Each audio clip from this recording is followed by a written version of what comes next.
Kirk McElhearn takes control of Apple Media apps. This is MacVoices. MacVoices is brought to you by the 2024 MacVoices Holiday Gift Guide. Gift ideas to give and get from all your MacVoices friends. Hardware, coffee, bags, you never know what will be picked, but they're all great. Find our gift guide shows in the feeds, or visit the master list of gift guide picks in the blog section of the MacVoices website at macvoices.com. Welcome to MacVoices. This is the talk of the Apple community, and I'm Chuck Joyner. Folks, we have one of those privileges that I always enjoy because I love having Take Control authors on. I especially love it when they have a new book. This time we have a new book, kind of, sort of, maybe. I want to welcome Kirk McElhearn to MacVoices. Kirk, it's great to see you again. Thanks for being here. Hi, Chuck. I haven't seen you in such a long time. I mean, yeah. I say that jokingly because it had been a long time, but we did one of your holiday gift guides. Was it just last week? I think so, yeah. Yeah. And so, so this is just how it goes, depending on projects and schedules. Sometimes we connect, sometimes a little bit of time sneaks in between. This time, though, you heard me introduce the book because I'm not quite sure how to take this one, but this is a new title, specifically a new title, Take Control of Apple Media Apps. That's correct. So it's a new title, but is it a new book? There's a lot of content from the previous book, which was Take Control of macOS Media Apps, which had a lot of content from the book before that, Take Control of iTunes, the FAQ, which had a lot of content of the book before that, Take Control of iTunes 10, I think, the book that came out in 2010. But it is a new book because this time, instead of just covering the Mac, I cover the Mac, the iPhone, the iPad, Apple TV, HomePod, Apple Watch. I try to cover all of Apple's media apps on all devices. Now, this doesn't mean that there's 50 pages about the HomePod because there's really not much to say about the HomePod. And the Apple Watch as well, there's not a lot to say. But it seemed there were several things happening. First of all, it seemed time to bring in all the other devices because most Apple users have multiple devices, at least an iPhone or an iPad and a Mac. Or if they don't have a Mac, they just have an iPhone or an iPad and an Apple Watch. And it seemed a bit, old-fashioned to not cover all these different devices. Another thing is, when I first wrote this in 2010, I kind of had to explain what playlists were because it was relatively new to, not to everyone, but to a lot of Mac users, in particular our Take Control audience. It was a relatively new concept. So there's a lot of content in the first book that carried over into subsequent revisions that, people just don't need to know anymore. It's almost 15 years since the first edition of this. And this isn't, we're calling this a new book because it is a new book. It's not a revision, a new edition. The order of everything has been changed. I've cut out a lot of that cruft that talks about things that was new when the first one came out. I've totally removed the iPod because there hasn't been an iPod that works with a recent version of iOS. You can still sync, by the way, the first iPod to your Mac. Every single iPod Apple ever made is still syncable. But the last iPod, the iPod Touch, I think 7th generation, could only run iOS 15. So that's 3 years out of date. And the apps are very different. So there's no reason to cover the iPod. The idea was to, as I was doing my final edits a few days ago, I was looking at this and I had to add a paragraph to say, over the years, Apple, I'm not quoting verbatim here, over the years, Apple's done a really good job in making these apps similar. There's a real consistency across them. And if you look carefully at the iPhone app, the iPad app, and the Mac app for the music app, or any of the others, you'll see that they're exactly the same, except for what the display size limits. And this means that talking about one app allows you to talk about all of them. Just the reader just has to take into account the difference in the display size. So are you saying that there's, at what percentage would you say the feature parity is there? 80, 90, 100?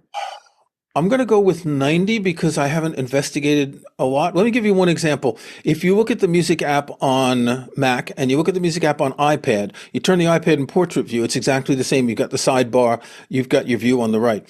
The biggest difference with the iPhone is that there's no sidebar, so there's a tab bar on the bottom.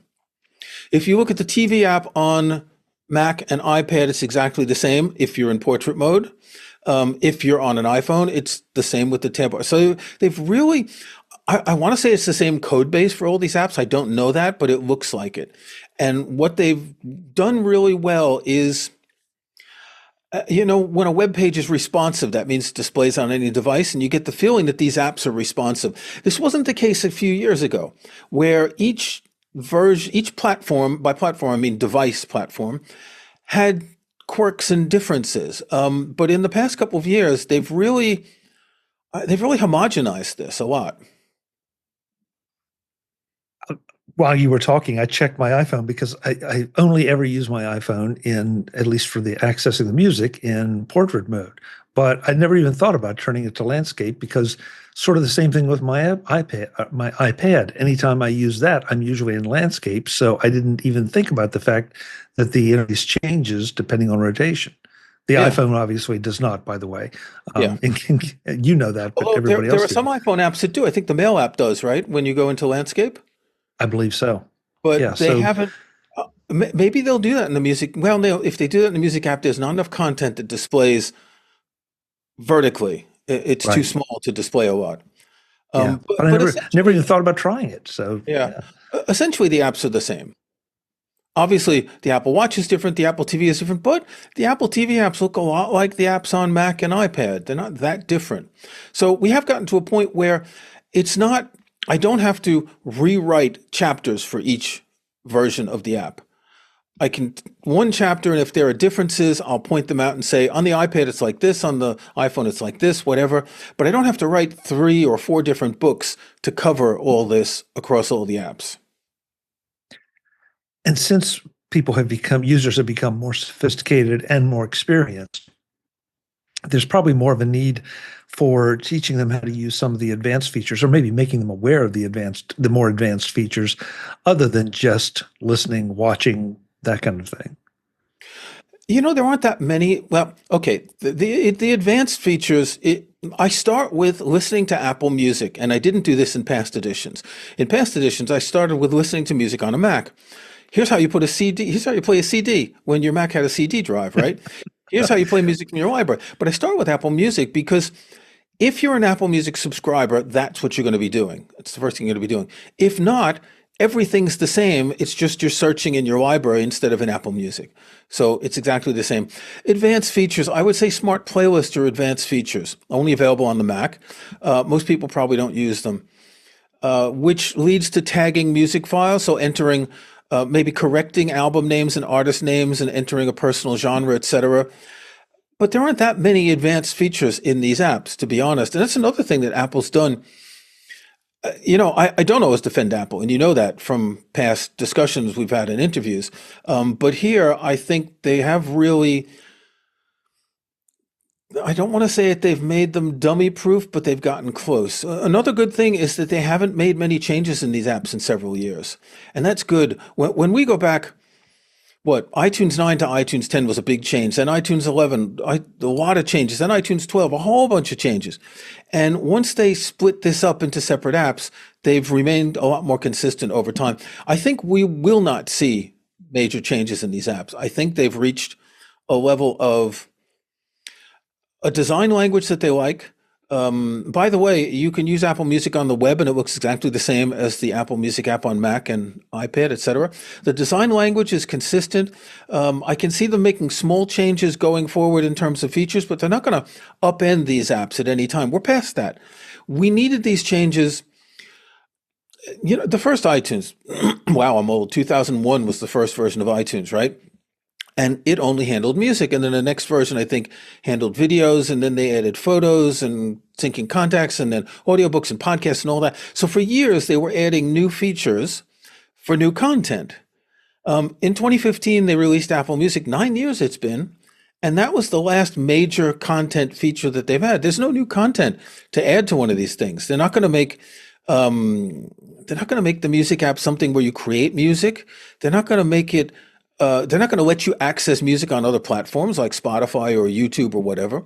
So it's reached a level of stasis, which in these times when new operating systems have so many changes we can't keep up, it's reassuring that some parts of it are relatively stable.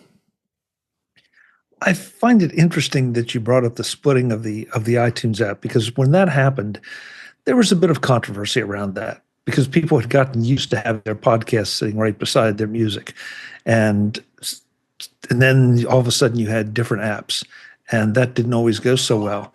And for you then to say that one of the big advantages that Apple has done as is making the experience relatively close across different media apps.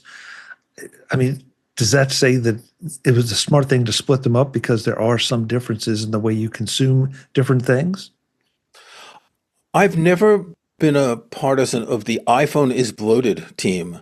My take has always been, hey, if you ever use Word, you use 5% of the features. Yes, people say Word is bloated, but for other reasons, like if you don't want to see the podcasts in iTunes, you could turn them off. If you don't want to see video, you could turn it off, right? The interface changes when you select a different type of media. Now, there was a time, was it iTunes 11 or 12, where there was a pop-up menu above the sidebar where you choose a media type, and that meant that you had three different things that changed, and that was confusing.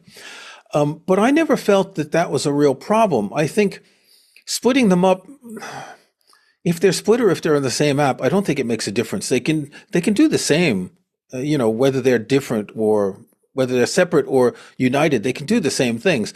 I think it's that they paid more attention from the time they released Apple Music. They paid more attention on refining the music app because that was the first one to get the new design language, and then the other ones followed. And I think they just understood that in terms of they didn't need to spend so much time anymore. When they were spending time helping people navigate and adding new media types and new features, and they don't need it anymore. I mean, I wish Mac OS was like this. I wish iOS was like this. I wish we weren't in December getting the second of who knows how many iterations of Apple Intelligence, because of all the stuff they announced in June at the Worldwide Developer Conference, we've only seen a part of it. The fancy new Siri, that's for some time next year. I wish much more of Apple's software was like that. I can't say I disagree with that part, but I also recognize that it's the world we live in, and everybody's trying to get ahead of everybody else. Everybody's trying to be the first one to release features, and and I do sometimes I feel like the release of features a few at a time may be better because when in the old days when they used to slap, okay, we've got a whole brand new operating system and here are these 57 new features, and it's like, how many of those can I even remember, let alone learn? So in some ways, I don't mind this kind of No, paced but rollout. part of the problem is that they said in June, they presented Apple Intelligence, all these great things. In September, we got basically the low-hanging fruit, the writing tools that were the simplest of these features. Now in December, September, October, November, December, we're talking 3 months later, we get some more features, and then some more features, and then, oh, it's WWDC, June next year, when they're going to talk about the features for the fall, but they haven't finished with the features from this version. For one, would welcome them stopping the annual upgrade cycle and just releasing new features every quarter, twice a year, something like that. I think this big annual upgrade cycle only really exists to sell iPhones, right? The Mac isn't updated every year. The iPad isn't upgraded every year. I think that's the main reason. I don't mind, if I think back to one version of Mac OS, Panther or something, where they advertised 250 new features, it's like, okay, well, one of them is that like you can change the color of a font in a certain window. It's like they go to like the tiniest granular features to make the number. I agree. We don't need so many new features. We need stability. To be fair, the overarching operating systems haven't changed in several years. We haven't had an interface change, or if we have, it's been very tiny. They changed the system font last year, didn't they? I think. So the font you see in menus and in the menu bar.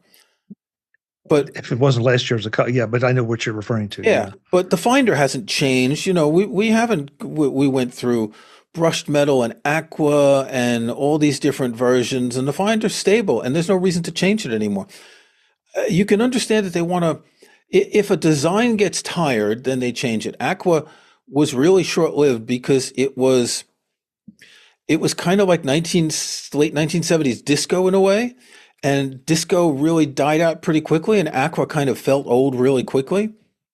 And I think they're spending less time thinking about rejiggering the operating system. Remember iOS 7, where all of a sudden everything was flat, all that skeuomorphism was removed because Johnny Ive took over. Um, Sudden changes like that are jarring for people. And I think they've learned from their experience that there'll be tweaks. There won't be big changes going forward. So one of the media apps that I use the most is probably the most. I mean, I use music, but for my iPad, it's probably the TV app. And I'm curious to see what you think about that because there are times that I feel like, if you ask me right now, I can't tell you, but once in a while I feel like I wish it did this, I wish it did that. But it's not bad by any means. So I'm not saying that. It just feels like once in a while I'd like it enhanced. I do like what they did, and I'm not. You're much more versed in the versions, but the forward and backwards that skips. I don't think they're customizable, but if they are, I haven't found it. But I would like to have I don't think that so, something no. that I could do. But beyond that, I mean, I think your point is well taken that these are mature and not in a bad way kind of apps. The one thing that surprises me, and this of course is because Apple is such a huge multinational, is that there's like Major League Baseball and Major League Soccer in the TV app in every country in the world where Apple has the TV app. It's not true. There are some countries where they don't have it, but uh, it doesn't feel localized, right? Now, they don't have the rights to, British football, and the rights to British football would be too expensive for them, although they're trying to get some British football games.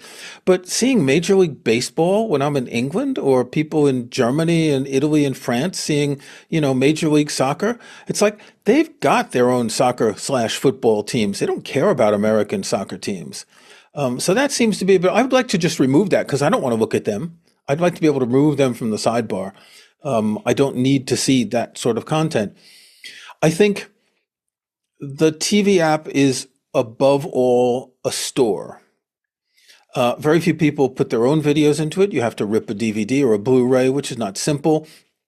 I think if I buy a disc in this country, I don't get to download a digital copy. Can you still do that in the States? I think that's pretty common, right? You get a I won't say. code on the disc.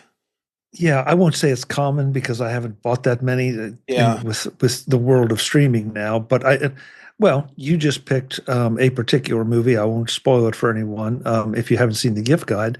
And when I looked it up, it did have a digital download option for purchasing the Blu-ray. Yeah, so they don't do that here. Now, I guess in the States, if you've got a Mac, you'll download the digital version and put it on your Mac, and you can sync it to your library, etc.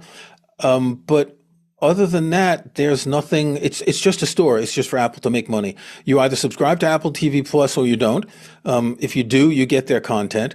You buy stuff from the store. You rent stuff from the store.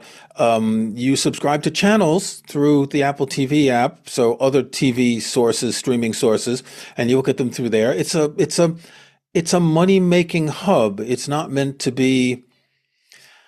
I'm not criticizing because I think it's a really good way to watch movies and TV if you have a large enough iPad and like, AirPods Pro or AirPods Max that give you immersive audio slash spatial audio slash Dolby Atmos, depending on, what you're watching. I think it's actually quite good. I don't mind. Sometimes I have a big TV, but sometimes I like to lie in bed with my iPad and my headphones and, it's quite enjoyable. But it's a store more than anything. For most people, the music app is a store. They're subscribing to Apple Music. They're maybe adding Apple Music tracks to their library so they can play them easily without having to search for them. But most people these days, they don't rip CDs, they don't buy music, they don't fill up a library like you and I. That's an interesting point because for the younger members, of our population, I agree. For those of us who've been around a little bit longer, I still have movies that I've ripped from DVD or Blu-ray. I still have plenty of audio in my library that was originally came off of a CD. So I have thousands of ripped CDs in my library. I don't keep videos in the TV app library anymore. I keep them in a Plex library. It's much more efficient. It works better across my devices. I have an M2 Mac Mini server that runs Plex and that runs backups. So I don't really want to put that into the TV app. That just sounds like a headache. If I'm going someplace, then I can always sync a movie or a TV thing if I want. But if I'm going someplace, I've got Wi-Fi and I can stream. It's not like, I'll live if I can't watch a movie when I'm on a trip, right? It's not the end of the world. I don't fly across the Atlantic or across country or whatever enough to have entertainment. And if I did, I probably wouldn't watch a movie. I'd listen to an audiobook or whatever. visit MacVoices.com for show notes and to connect with Chuck on social media. Get involved in our Facebook group or like our Facebook page, and get more out of your Apple tech with MacVoices Magazine, free on Flipboard and on the web. And if you find value in it all, consider supporting us through either our Patreon campaign at patreon.com/MacVoices, or by making a one-time donation via the PayPal link on our front page and in the show notes of each episode. You will join these fine people who help bring you Mac Voices.